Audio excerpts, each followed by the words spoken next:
Assalamualaikum warahmatullahi wabarakatuh. Innal hamdalillahi nahmaduhu wa nasta'inuhu wa nastaghfiruh wa na'udzu billahi min shururi anfusina wa min sayyiati a'malina. May yahdihillahu fala mudhillalah wa may yudlil fala hadiyalah. Asyhadu an la ilaha illallah wahdahu la syarikalah wa asyhadu anna Muhammadan abduhu wa rasuluh. Allahumma salli ala Muhammad wa ala alihi wa sahbihi wa mawalah. Amma ba'd. Faqad qala Allah ta'ala fi kitabil karim. A'udzu billahi minasyaitonir rajim. Qul in kuntum tuhibbunallaha fattabi'uni yuhibbukumullahu wa yaghfir lakum dzunubakum. Wallahu ghafurur rahim. Wa qala wa ma ataakumur rasul fakhuzuhu wa ma nahakum anhu fantahu. Wa qala yarfa'illahu allazina amanu minkum wallazina utul ilma darajat. Wa qala Rasulullah sallallahu alaihi wasallam, la yu'minu ahadukum hatta akuna ahabba ilaihi min waladihi wa waladi wan nasi ajma'in. Wa qala ad-dunya mal'unatun wa mal'unan ma fiha illa dzikrullahi ta'ala wa mawalah wa 'aliman aw muta'alliman. Yang Allah muliakan para tokoh agama, tokoh masyarakat, pengurus musalla, para majelis, Bapak sekalian yang Allah muliakan dan dirahmati Allah Subhanahu wa taala. Alhamdulillah, senantiasa kita selalu bersyukur kepada Allah Subhanahu wa taala atas karunia nikmat yang selalu diberikan kepada kita. Di mana nikmat Allah Subhanahu wa taala tidak pernah putus sepanjang kehidupan kita. Sepanjang itu nikmat Allah senantiasa diberikan kepada kita dalam setiap detiknya yang tak terhitung jumlahnya. Wa in ta'uddu ni'matallahi la tuhsuha. Dan nikmat yang besar, nikmat yang agung adalah ketika kita bisa dalam taat, dalam ubudiyah. Karena sejatinya Allah hadirkan manusia ke muka bumi adalah wa ma khalaqtul jinna wal insa illa liya'budun. Ketika kita bisa menunaikan itu semua, berarti kita telah memposisikan sesuai yang dikehendaki Allah Subhanahu wa taala. Yakni keadaan seperti yang kita dapati hari ini, kita memenuhi panggilan seruan Allah untuk salat fardhu maghrib berjamaah dan juga melanjutkan untuk mengisi rentang waktu antara maghrib dan isya dengan tazkirah, dengan ta'lim wa ta'lum. Sungguh ini satu keadaan yang sangat bernilai di sisi Allah Subhanahu wa taala. Salawat dan salam tercurahkan keharibaan junjungan Nabi kita Muhammad sallallahu alaihi wasallam. Hadirin sekalian yang Allah muliakan dan dirahmati Allah Subhanahu wa taala. Baik dalam Al-Qur'an ataupun hadis-hadis nabawiyah, bahwa indikator iman kita kepada Allah dan Rasulnya, atau boleh dikatakan juga konsekuensi ucapan la ilaha illallah Muhammadur Rasulullah, kita harus mencintai Allah dan Rasulnya di atas segala-galanya. Jadi kita mesti mencintai Allah dan Rasulnya di atas segala-galanya. Misal Allah tegaskan dalam Al-Quran surah Ali Imran ayat 31, Qul in kana aba'ukum wa abna'ukum wa ikhwanukum wa azwajukum wa ashiratukum wa amwalun iqtaraftumuha wa tijaratun tahsawna kasadaha wa masakinu tardawnaha ahabba ilaikum minallahi wa rasulihi wa jihadin fi sabilihi fatarabbasu hatta ya'tiyallahu bi amrih wallahu la yahdil qaumal fasiqin.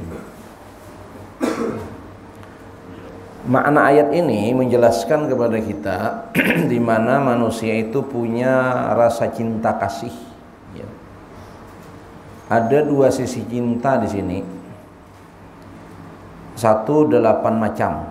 Ya, 8 macam yang secara sunatullah manusia pasti mencintainya.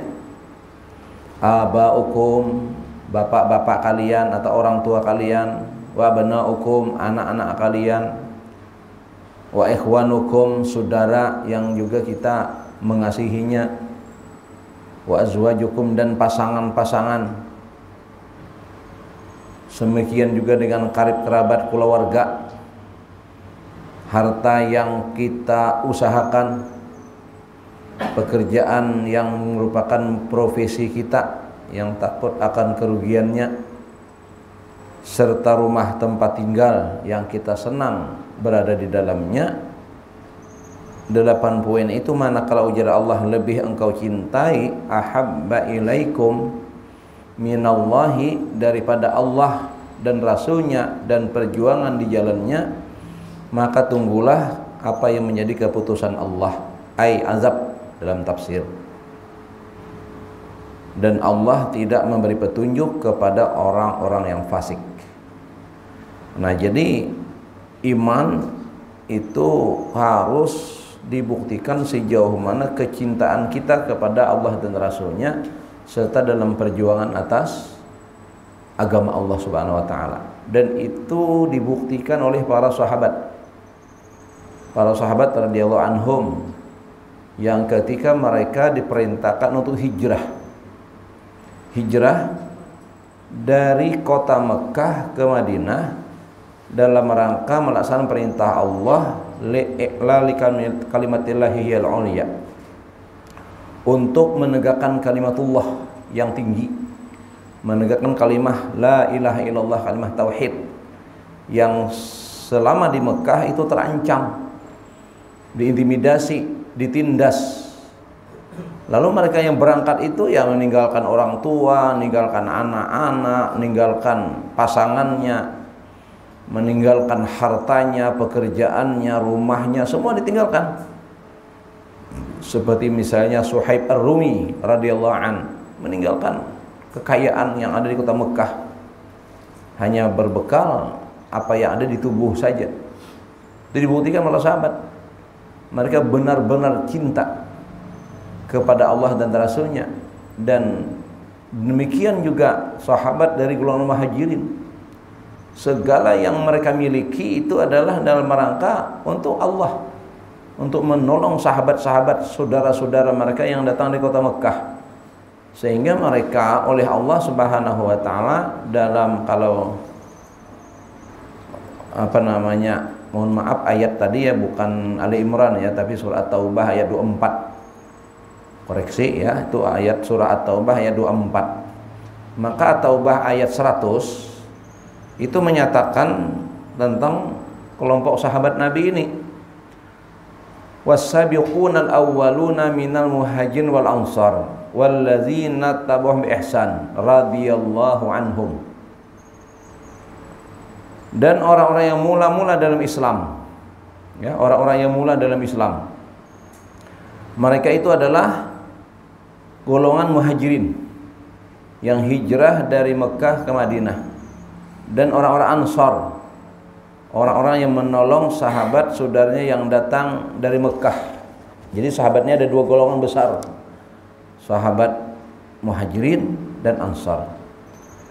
Namun di situ tidak selesai, ya, masih ada lanjutannya, dan orang-orang yang mengikuti mereka dengan baik. Jadi kita mesti mengikuti salafus saleh. Golongan muhajirin ansar ini kita harus ikut.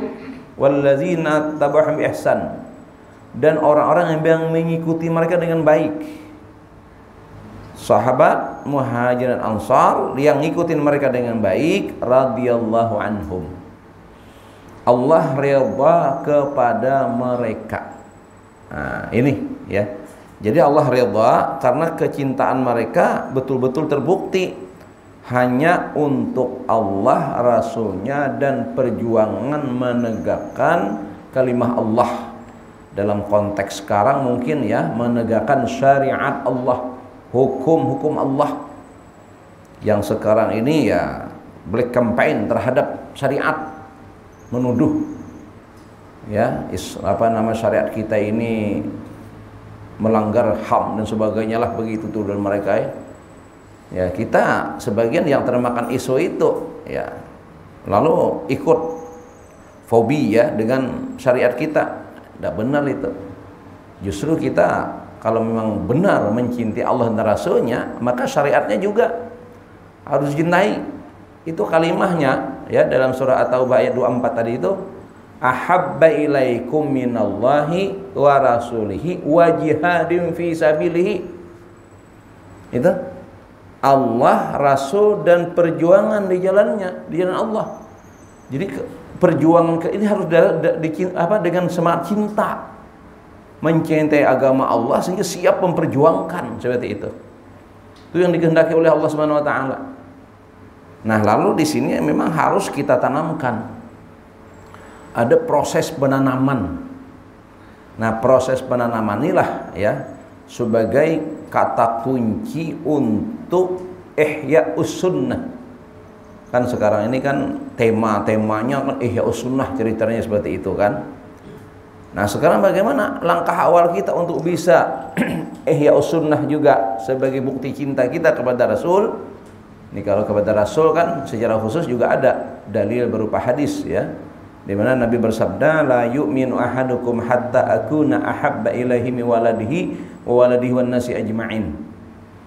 Tidak sempurna iman seorang kamu hingga aku lebih dicintainya daripada orang tuanya, anak-anaknya, bahkan manusia semuanya. Nah, ini.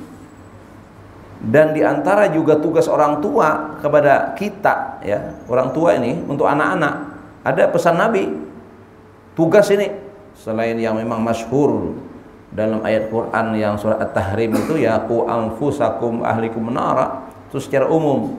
Secara spesifik Nabi ada bersabda, allimu auladakum hubba nabiyikum. Didik, ajar putra-putri kalian untuk mencintai Rasul kalian. Jadi ada tanggung jawab kita mewariskan, menanamkan nilai-nilai. Nah, Nabi mengatakan bukti cinta itu apa? Ya, bukti cinta itu Nabi bersabda ya, sering disebut ini, man ahya sunnati faqad ahabbani. Siapa yang menghidupkan sunnahku, dialah yang cinta kepadaku. Nah, itu kan, itu kalimatnya. Siapa yang menghidupkan sunnahku, berarti dialah yang cinta kepadaku. Jadi kata kuncinya di sini sebagai bukti cinta itu adalah ihya'us sunnah, ittiba' ala sunnati Rasul sallallahu alaihi wasallam, ngikutin beliau. Kalimat utamanya ini yang harus kita ambil dulu. Ya, ujungnya itu kan natijah akhirnya, akhir itu akan didapat oleh yang awal. Ya, ujungnya itu kan kana ma'i fil jannah, itu kan ujungnya. Tapi itu tidak akan berhasil kalau prasyaratnya tidak dipenuhi. Prasyaratnya adalah ihya'us sunnah, menghidupkan sunnah Nabi. Nah, apa sunnah Nabi? Kita ambil yang besar ya. Jadi kalau kajian sunnah yang lengkap itu artinya bersama Nabi dalam 24 jam, itu kajiannya memang lama, lawas ya bahasa kita telah. Jadi tidak sesimpel itu, karena kalau sumbernya sunnah itu kita akan menukil ke hadis-hadis nabawiyah.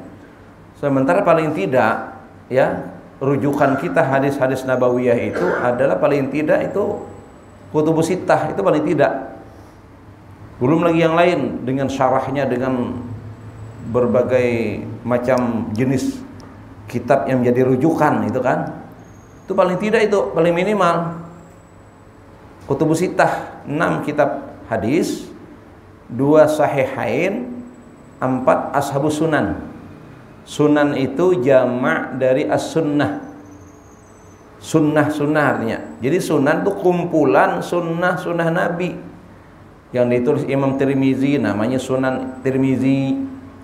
Yang disusun hadis-hadis sunnah-sunnah ini yang disusun oleh Imam Nasai, maka namanya Sunan Nasai, Sunan Ibnu Majah, ya, dan beberapa sunan yang lain. Tapi yang lebih masyhur itu yang 4 Ashabus Sunan. Kalau kita kaji itu luar biasa, luar biasa, ya. Nah, dan ada lagi yang paling tidak nih, ini paling tidak, ya, kajian kita itu yang sudah disimpelkan, disederhanakan. Misalnya ada kitab dalam hal adab, perilaku, itu ada Riyadhus Shalihin misalnya, Imam Nawawi. Dalil-dalil dalam kita berzikir, bertasbih, ya, yang kita lakukan selama 24 jam itu ada kitab Al-Azkar, juga tulisan Imam Nawawi. Hadis-hadis ahkam tentang dalil-dalil dari taharah dalam hal-hal fikhiyahnya, itu hadis ahkam, itu ada misalnya Bulughul Maram. Nah, itu. Nah, setiap sunan, setiap kumpulan sunnah-sunnah itu, ya, juga dia disertai dengan syarah. Nah, itu kan Fathul Bari misalnya sebagai rujukan mensyarahkan kitab daripada Sahih Bukhari misalnya, seperti itu. Luas, ya, tentu itu memerlukan waktu, gitu kan. Nah, untuk waktu itulah ada sunnah besar. Kita kembali kepada makna sunnah itu adalah af'aluhu, ya, aqwaluhu wa af'ulun Nabi sallallahu alaihi wasallam. Perbuatan dan perkataan Nabi sallallahu alaihi wasallam. Itu simpelnya, sederhananya, atau dalam ta'rif yang lain, ma sadara 'anin Nabi sallallahu alaihi wasallam ghairal Qur'an min qaulin aw fi'lin aw taqririn. Itu ta'rif as-sunnah. Dia sesuatu yang tentu di luar Al-Qur'an. Al-Qur'an sudah sesuatu yang definitif. Dia kalamullah. Al-Qur'an 30 juz itu mutlak, dia merupakan kalamullah. Semuanya dari Allah Subhanahu wa taala, yang tentu tetap melalui perantara Nabi kita. Tidak ada satu ayat pun yang diterima oleh selain Nabi Muhammad SAW. Mutlak semua ayat Quran itu semuanya turun melalui, ya, malaikat Jibril sampai kepada Nabi kita Muhammad SAW, dan Nabi kita mengajarkan kepada sahabatnya pada waktu itu, dan terus sampai kita sekarang. Nah, lalu selain itu, ya, selain ghairal Quran berupa perkataan dan perbuatan Nabi serta takririah Nabi, itulah definisi as-sunnah, yang merupakan, kalau kita urut, dia turunan dari Al-Quran. Tapi dalam hal ini, ya, Al-Quran sunnah itu dia seperti dua sisi mata uang, ya, tidak bisa dipisah, dia saling terkait, ya, saling terkait. Tafsir saja, tafsir yang bisa kita perbagangnya tafsir bin Ma'sur. Tafsir ikut asar, penjelasan Nabi dan praktik kehidupan sahabat. Itu tafsir yang dalam bahasa itu yang paling murni, itu yang ori itu, ya. Nah, itu mesti, kenapa? Karena Nabi dan sahabat pelaku asbabun nuzul Al-Quran. Mereka yang tahu. Jadi penjelasan baik melalui sabda Nabi ataupun perbuatan Nabi atas satu ayat, itu merupakan penjelasan. Jadi nggak bisa kita memahami Al-Quran secara akal kita, pengetahuan, enggak. Jadi mesti merujuk, ya, kepada Nabi kita Shallallahu Alaihi Wasallam. Seperti itu. Jadi ini luar biasa peran as-sunnah, ya, peran as-sunnah dalam kehidupan kita. Nah, ini yang kita hidupkan. Nah, kalau ke sana arahnya tadi perilaku Nabi, apa yang Nabi lakukan? Kita ambil misalnya yang besar ini, ada 2 periode kehidupan Nabi dalam dakwah Islam. Itu pertama Mekah. Ayat-ayat Al-Quran pun yang turun di Mekah namanya Makiyah, ya, ayat-ayat Makiyah. Lalu Nabi ada periode di Mekah, di Madinah, ayat-ayatnya Madaniyah. Nah, punya ciri khas masing-masing dalam kajian, ya, dalam kajian ulumul Quran di bidang Makiyah dan Madaniyah itu ada tersendiri dibahas itu. ya. Dan apa ciri-cirinya, kekhasannya itu kan inti kabar yang disampaikan itu. Nah, kalau intinya perilaku Nabi, apa yang Nabi lakukan ketika di Mekah awal-awal nih? Nah, kita melihat ini. Jadi awal-awal Nabi kita ketika berada di Mekah, dakwah Islam yang lebih awal itu adalah Nabi bikin majelis taklim, yakni yang dikenal dengan Darul Arqam namanya. Darul Arqam. Ad-Dar itu artinya rumah. Rumah. Arqam itu nama sahabat Nabi yang termasuk awalun masuk Islam, ya. Rumah Arqam. Kenapa di rumah ini Nabi berkumpul dalam rangka menanamkan nilai-nilai iman, ya, setelah mereka bersyahadatain, perlu lebih jelas lagi Islam itu apa. Itu ditanamkan ketika di majelis namanya Darul Arqam. Karena waktu itu dakwah masih sembunyi-sembunyi. Tantangannya luar biasa. Bayangkanlah merubah pemahaman yang sudah turun-temurun terhadap berhala, itu kan terhadap perilaku-perilaku yang kita kenal dengan perilaku jahiliyah, diajak ke jalan hidayah, itu satu perkara yang mereka itu berat itu. Nah, itu kan sehingga justru Nabi yang dapat tantangan, sementara orang-orang yang mula-mula dalam Islam ini ya selain kondisinya sebagian besar ya orang-orang lemah, yang sebutan ejekan orang-orang Quraisy itu kepada golongan yang masuk Islam di kalangan Nabi ini adalah ummiyun. Ummiyun, ya. Ummi artinya tidak bisa baca tulis. Artinya orang kada sekolahan. Orang kada sekolah. Ada Bilal bin Rabah itu kan. Nah, ada lagi budaknya itu Zaid bin Harisah, ya, budaknya yang pernah dibeli oleh Bunda Khadijah lalu dimerdekakan, diserahkan ke Nabi lalu dimerdekakan, itu menjadi anak angkat Nabi, Zaid bin Harisah.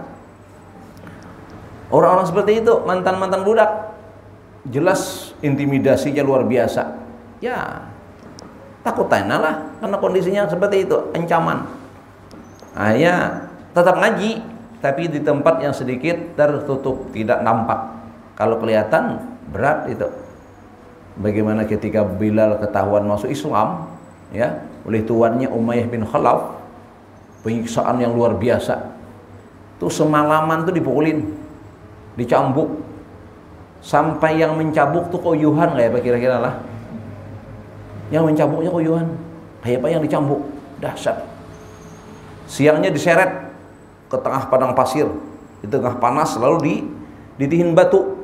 Allahu Akbar. Cuma satu kata yang keluar mulut Bilal itu ahad, ahad. Beliau bertauhid yang mengesahkan Allah Subhanahu wa taala. Itu aja yang terungkap dari mulut beliau. Jadi pengetahuan beliau tentang Tuhan, ya Tuhan yang ahad, yang Maha Esa, tauhid itu intinya. Itu yang beliau pahami. Demikian penyiksaan kepada keluarga Ammar ibnu Yasir, terbunuhnya Sumayyah, syuhada pertama dalam Islam, perempuan, ya, syahidah, seorang perempuan itu budaknya Abu Jahal, diancam jauh untuk kembali ke agama nenek moyang, sehingga diikat di tengah padang pasir, itu disalib di atas tanah, gitu kan, di atas pasir, disuruh kembali ke nenek moyang, tidak mau dia. Akhirnya murka Abu Jahal dengan menombak lewat selangkangan itu sampai tembus ke dada gitu, syahid Sumayyah. Itu kondisinya. Nah, Nabi ya jelas mengkhawatirkan terjadi seperti itu.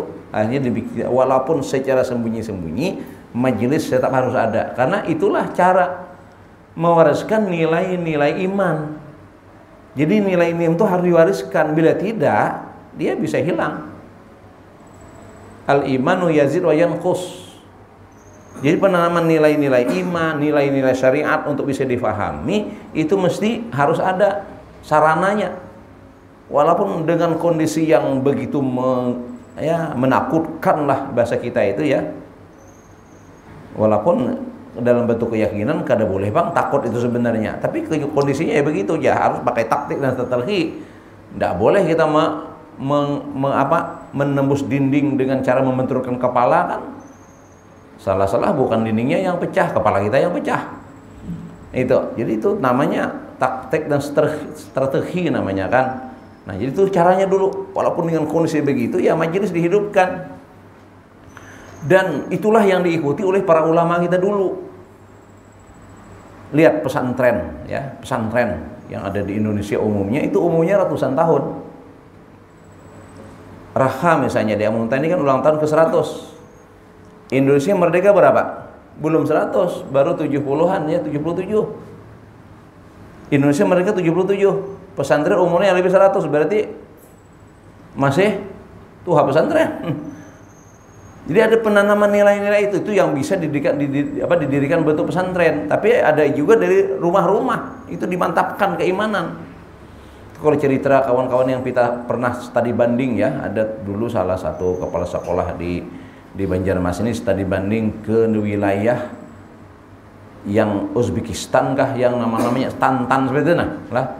Tajikistan, Uzbekistan yang merdeka setelah hancurnya Soviet. Ya, Soviet, dua negeri adidaya dulu, perang dingin.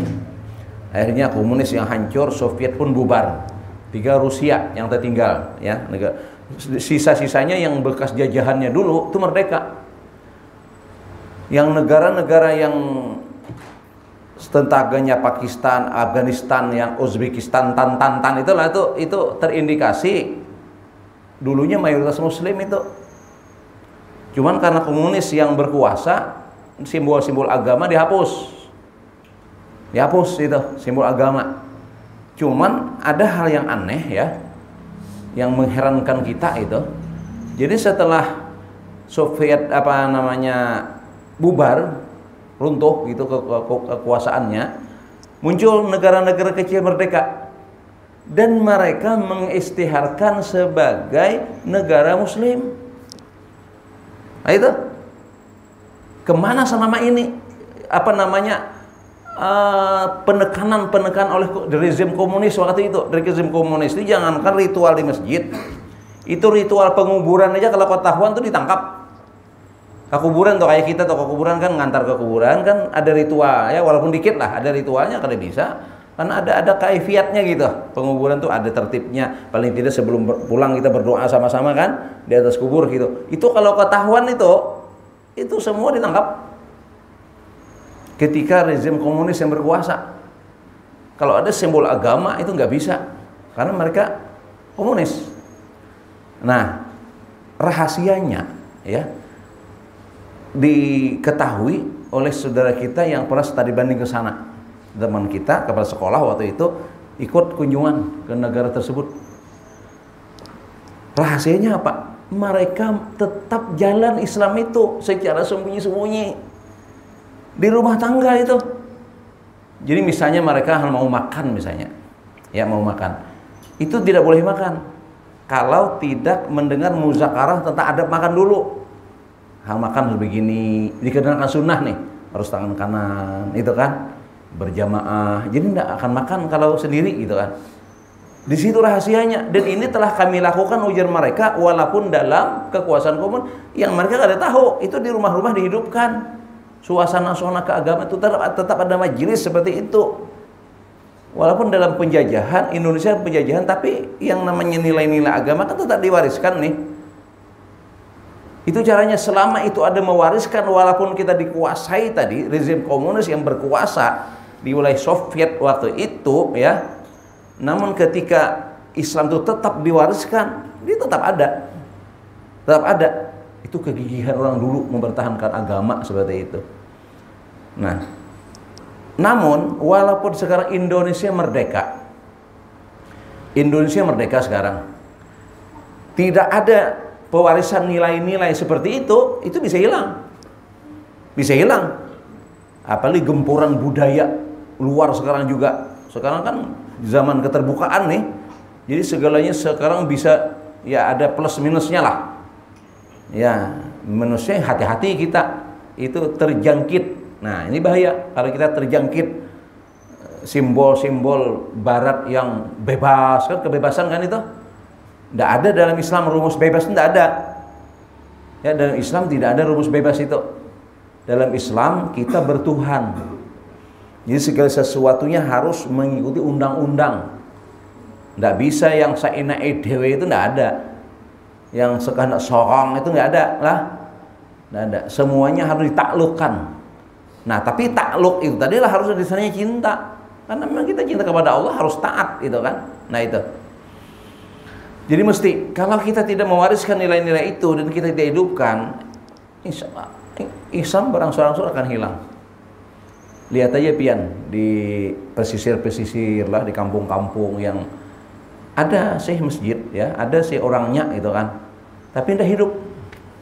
Lihat saja kehidupan mereka, kelihatan tuh susah itu kan, serba susah dilihat itu kita. Nah, beda dengan masjid-masjid yang masyhur ya, dengan kegiatan-kegiatannya itu terasa Islam tuh mudah, Islam tuh tampak gitu. Kalau di kampung-kampung yang tidak ada semacamnya pewarisan nilai-nilai itu, mereka ya kehidupan mereka biasa. Kalau bibinian kada berjilbab tuh biasa, yang kada babajugin. Ya istilahnya nang tapeh sedada tuh. Di kampung biasa itu kada ada apa-apa. Padahal katanya kan kampung itu Islam. Mana ada non muslim. Bahkan ada satu wilayah itu kan kalau di dalam datanya itu 100% Islam. Hulu sungai itu rata-rata muslim. Kalau tuh ada pendatang di Alabio itu yang merusak Islam yang kurang 100%, satu keluarga Cina ada dulu ada satu keluarga Cina ikut jualan di pasar Alabio, akhirnya dalam catatannya Alabio Islamnya tidak 100%. Itu karena ada keluarga itu, tapi yang aslinya enggak ada. Tapi dalam keseharian mereka gimana tampilannya? Enggak syar'i. Enggak syar'i. Kenapa tidak syar'i? Ya tadi penanaman tidak ada, nilai-nilai itu tidak ada ditanamkan. Nah, sekarang berkah dengan majunya taklim di wilayah-wilayah kota besar, malah hari ini berbalik. Dulu kan ciri-ciri desa dan kota itu perbedaannya agamis. Di kampung biasanya, di kota sudah. Sekarang beda Pak, sudah berbalik sekarang. Justru kota nilainya agamis. Kalau kita di Banjarmasin, azan sampai waktu azan, subhanallah, pasti mendengar azan. Kalau di kampung bian kada terdengar, apalagi zuhur asar. Nah itu, apalagi zuhur asar. Itu tadi dampaknya. Jadi dampaknya orang nggak ngaji gitu, nggak ada pengajian. Yang potoh ada pengajian ya yang ramai-ramai tabligh akbar. Sifat ramai tabligh akbar itu bahasa kami itu ya cuma melapai. Nah, melapai aja. Kada banyak memberikan pengaruh. Yang pengaruh itu yang istilah bahasa kurang kampung duduk balapak itu nah. Balapak. Makanya majelis ngaranya, majlis ta'lim, majlis itu sekedudukan nih, tempat duduk, asal kata jalasa. Itu mestinya kalau sekadar datangkan sebentar, wow, sudah belikan bubar. Lihat aja, budayanya kan berubah. Yang merubah tuh lihat, nang mau ngaji itu mendengari gitu kan, bujur-bujur itu. Oh nih kawan-kawan yang bikin majelis seperti itu, perubahan. Anak-anak muda sekarang banyak yang hijrah itu kan, karena intensif ngajinya itu. Bener-bener itu, bukan sekedar ya ikut nimbrong, sekedar ya ramai-ramai. Kan sekarang kan ada kayak seperti itu kan yang ramai-ramai saja itu. Ya bahasa kita sekadar melapai-lapai boleh-boleh saja, kadang menyalahkan bang kita kan. Cuma kita ingin perbaiki kualitas. Masa sudah berpuluh tahun kita dengan kegiatan itu, kegiatan ini, kegiatan itu, tapi pengaruhnya tidak signifikan.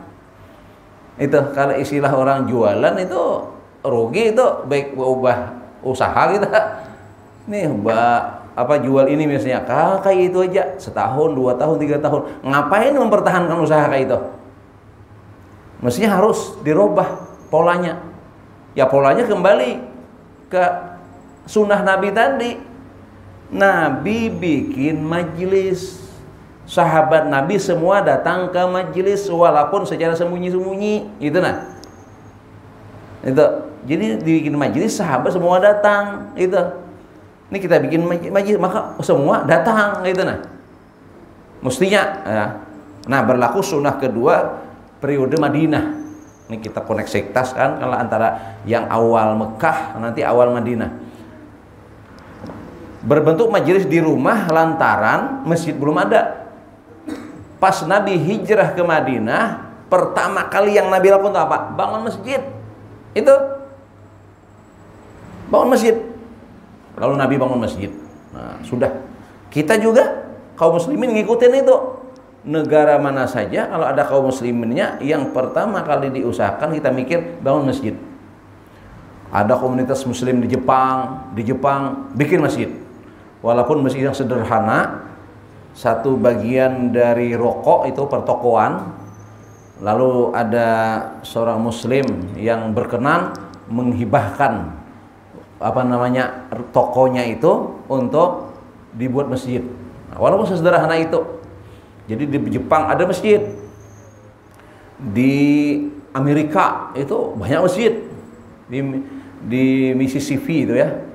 Itu sudah ramai. Bahkan ada kemarin yang pernah kunjungan ke Indonesia, asli Amerika itu, yang kunjungan ke Indonesia, yang dia bisa bahasa Melayu lah, lama di Malaysia.